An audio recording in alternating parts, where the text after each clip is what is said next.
और आइए बात करते हैं चंद्रयान की। चंद्रयान 3 620 करोड़ रुपए में बना ये चंद्रयान अपनी उस जगह को पहुंच गया जहां पहुंचना हमारे देश का और हमारे देश के 135 करोड़ नागरिकों का सपना था, वो पूरा हुआ। भारत का वो मान सम्मान पूरी दुनिया में बढ़ा चंद्रयान 3 के कारण।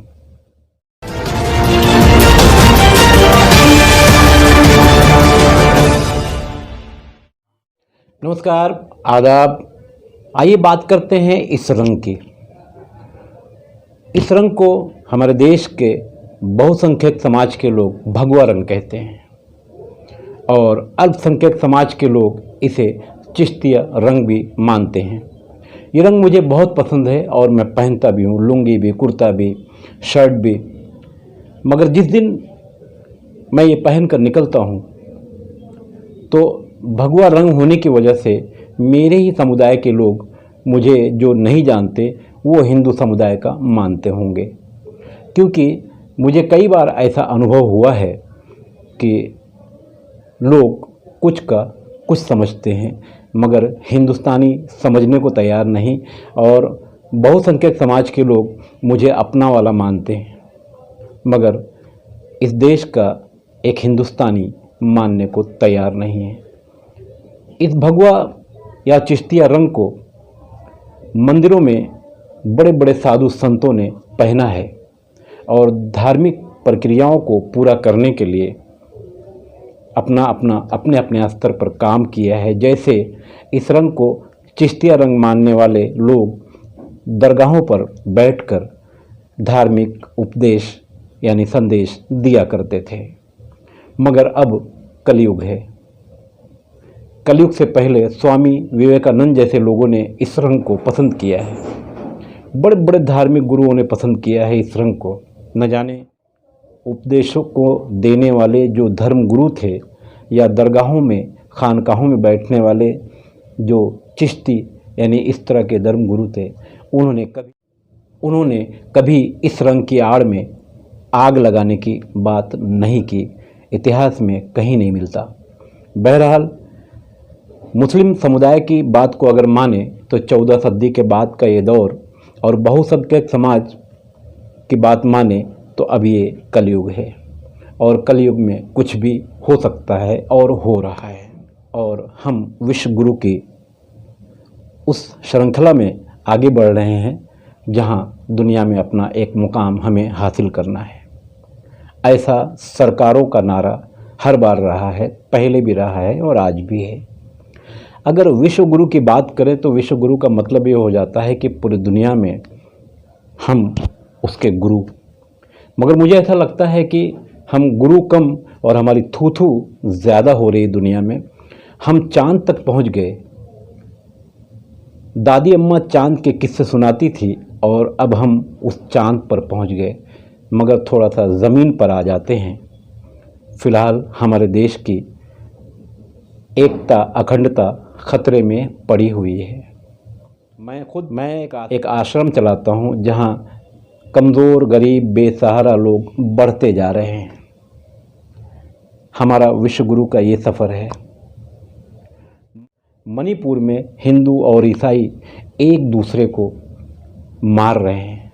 अपने अपने गांव की घेराबंदी करके बंदूकें लेकर बैठे हुए हैं, और इसमें अक्सर हथियार ऐसे हैं जो मणिपुर के कई पुलिस स्टेशनों से लूट लिए गए। क्या विश्व गुरु का सपना इस तरह से पूरा होगा? नूह मेवात की घटना पूरी दुनिया के सामने है। हिंदू और मुस्लिम एक दूसरे को मार रहे हैं, एक दूसरों की धर्मस्थली पर हमला कर रहे हैं, जला रहे हैं, तोड़ रहे हैं। तो क्या विश्व गुरु का सपना इस तरह से पूरा होगा? बिहार में दंगा हुआ है, मध्य प्रदेश में लोगों के घरों को तोड़ा गया। जितनी यात्राएं हमारे देश में निकल रही हैं, हर यात्रा में कुछ न कुछ हो रहा है।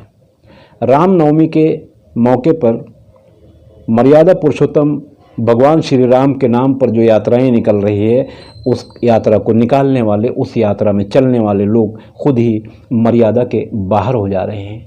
तो क्या विश्व गुरु का सपना हमारा ऐसे पूरा होगा?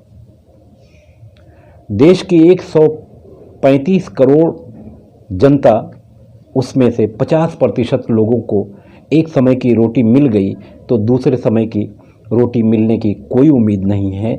और सरकारी तंत्र में बैठे हुए जो लोग हैं, उनके यहाँ बिस्तर के नीचे नोटों की गड्डियाँ बिछी हुई हैं। जब इनकम टैक्स डिपार्टमेंट के या ईडी के लोग कार्रवाई करते हैं तब ये माल बाहर आता है। इसी चक्कर में 2000 की नोट गायब हो गई और सरकार ने जब ऐलान किया तो ये 2000 की नोटें अब गरीबों और कमज़ोरों को दिखाई देने लगी। ये हमारे देश की सच्चाई है। ना हिंदू मुसलमान को देखना चाहता, ना मुसलमान हिंदू को देखना चाहता, ना ईसाई हिंदू को देखना चाहता, न सिख दूसरे समुदाय के लोगों को देखना चाहते हैं, ना और भी जो हमारे दलित समाज के लोग हैं उनको देखना चाहते हैं। तो क्या यही सब लेकर हम विश्व गुरु का सपना लेकर आगे जा सकेंगे? शायद नहीं। तो कहीं ना कहीं सोचने की ज़रूरत है। हम चांद पर भी जाएं, हम सूरज पे भी जाएं और पूरी दुनिया में अपना नाम रोशन करें, विश्व गुरु बने, रामराज भी लाएं। रामराज की बात करते हैं तो क्या रामराज इस तरह का रहेगा? शायद नहीं, आपको भी पसंद नहीं होगा। मगर 135 करोड़ की जनसंख्या वाले इस भारतीय लोकतंत्र में 1 से 1.5% लोग ऐसे हैं जो इस देश में आग लगाना चाहते हैं, और चाहते नहीं हैं, बाकायदा लगा रहे हैं। उसके बाद कुछ सरकारें भी उनके पीछे खड़ी हैं और आग लगने के बाद बचे हुए घरों को, बचे हुए संस्थानों को बुलडोज़र के नाम पर, अनधिकृत होने के नाम पर तोड़ दे रहे हैं। ये कौन सा न्याय है? ये सत्ता है आज मेरे हाथ में, कल आपके हाथ में। मगर ये जो बर्बादी आ रही है, एक तो दंगे फसाद, ऊपर से संपत्तियों को लोग जलाते हैं और ऊपर से जो कुछ बचा है वो सरकार तोड़ देती है। हमारे देश के नेताओं की औलादें पाकिस्तान से कारोबार कर रही हैं और हम पाकिस्तान मुर्दाबाद के नारे लगा रहे हैं। हमारे देश के सत्ता में बैठे हुए जो नेता हैं, आज भी और आज से पहले भी, वो विदेशों में पढ़ रहे हैं, बड़ी बड़ी डिग्रियां लेकर आ रहे हैं और हम बड़े बड़े डंडे लेकर एक दूसरे को मारने के लिए दौड़ रहे हैं और मार भी रहे हैं। याद रखिए, अगर यही हालत रही, क्या आपको पता है कि हमारे देश के बड़े बड़े पैसे वालों ने देश को छोड़ना शुरू कर दिया? क्या आपको पता है बैंकों को लूट कर लेकर भागने वाले लोग लंदन में आराम कर रहे हैं और वहाँ से देश की सत्ता को चलवा रहे हैं? और आप हिंदू मुस्लिम की बात कर रहे हैं, हिंदू ईसाई की बात कर रहे हैं। देश के हित की बात करने को कोई तैयार नहीं है। अभी भी समय है। हम सब मिलकर जिस तरह से 15 अगस्त और 26 जनवरी को तिरंगा लहराते हैं और एक साथ सलामी देते हैं, आइए हम सभी मिलकर देश की एकता, देश की तरक्की और देश की कौमी एकता बनाए रहने के लिए काम करें। मेरी ये वीडियो आपको कैसे लगे कमेंट करके ज़रूर बताइएगा। मैं खान फ़ख्र आलम, और मेरे चैनल पर अगर आप नए हैं तो यूट्यूब पर जाकर भारत शक्ति समाचार सब्सक्राइब कर लें, शेयर भी करें। धन्यवाद।